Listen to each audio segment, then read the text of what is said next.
होता है वही जो भाग्य में लिखा होता है। बहुत समय पहले की बात है। एक साधु अपनी पत्नी के साथ नदी के तट पर रहता था। उन दोनों की कोई संतान नहीं थी। उनकी बड़ी इच्छा थी कि कम से कम एक संतान उनके यहाँ जरूर हो। एक दिन साधु जब तपस्या में लीन था, तभी एक चील ने अपने पंजे में फंसी एक चूहिया उसके ऊपर गिरा दी। साधु ने उस चूहिया को घर ले जाने का निश्चय किया, लेकिन उससे पहले उसने उसे एक लड़की में बदल दिया। उस लड़की को देखकर साधु की पत्नी ने पूछा, कौन है ये, इसे कहाँ से लाए हो? साधु ने पत्नी को पूरी बात बताई। उसकी पत्नी बहुत प्रसन्न हुई और वह बोली, तुमने उसे जीवन दिया है, इसलिए तुम ही उसके पिता हुए। इसी तरह मैं भी उसकी माँ हुई। हमारे यहाँ कोई संतान नहीं थी, इसलिए भगवान ने इसे हमारे पास भेजा है। जल्दी ही वह बच्ची एक सुंदर युवती बन गई। जब वह 16 साल की हुई तो साधु और उसकी पत्नी ने उसका विवाह करने का निश्चय किया। साधु ने सूर्य देवता का आह्वान किया। जब सूर्य देवता उसके सामने आए तो साधु ने उनसे उसकी बेटी से विवाह करने का अनुरोध किया। हालांकि लड़की को यह विचार अच्छा नहीं लगा और उसने कह दिया, अक्षमा कीजिए, लेकिन मैं सूर्य देवता से विवाह नहीं कर सकती क्योंकि वह बहुत गर्म है। निराश साधु ने सूर्य देवता से कहा कि अब वे ही उसकी लड़की के लिए कोई सुयोग्य वर सुझाएं। सूर्य देवता ने कहा, बादलों के देवता से आपकी लड़की की जोड़ी सही बैठेगी, क्योंकि वे ही धूप की गर्मी से उसकी रक्षा कर सकते हैं।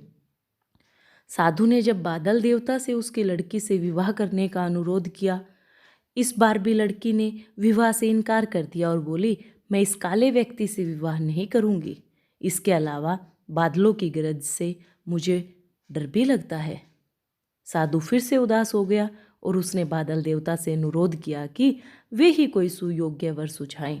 बादल देवता ने कहा, पवन देवता के साथ इसकी जोड़ी अच्छी रहेगी, क्योंकि वे आसानी से मुझे उड़ा सकते हैं।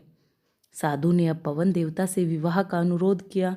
इस बार भी लड़की ने विवाह से इनकार कर दिया और बोली, मैं ऐसे अस्थिर व्यक्ति से विवाह नहीं कर सकती जो हर समय यहाँ वहाँ उड़ता रहता हो।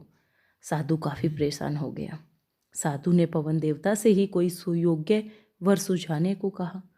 पवन देव ने जवाब दिया, पर्वतों के राजा बहुत मजबूत और स्थिर हैं। वे बहती हुई हवा को भी आसानी से रोक सकते हैं। उनसे आपकी लड़की की जोड़ी सही बैठेगी।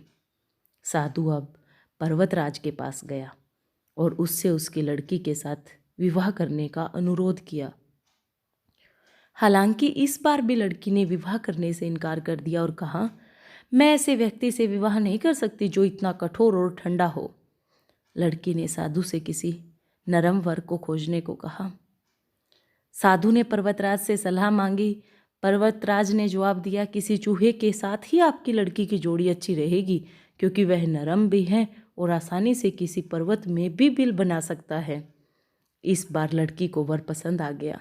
साधु काफी हैरान हुआ और बोला, भाग्य का खेल कितना निराला है। तुम मेरे पास एक चूहिया के रूप में आई थी और मैंने ही तुम्हें लड़की का रूप दिया था। चूहिया के रूप में जन्म लेने के कारण तुम्हारे भाग्य में चूहे से ही विवाह करना लिखा था और वही हुआ। भाग्य में जो लिखा था वही हुआ। साधु ने फिर से प्रार्थना शुरू कर दी और लड़की को दोबारा चूहिया बना दिया।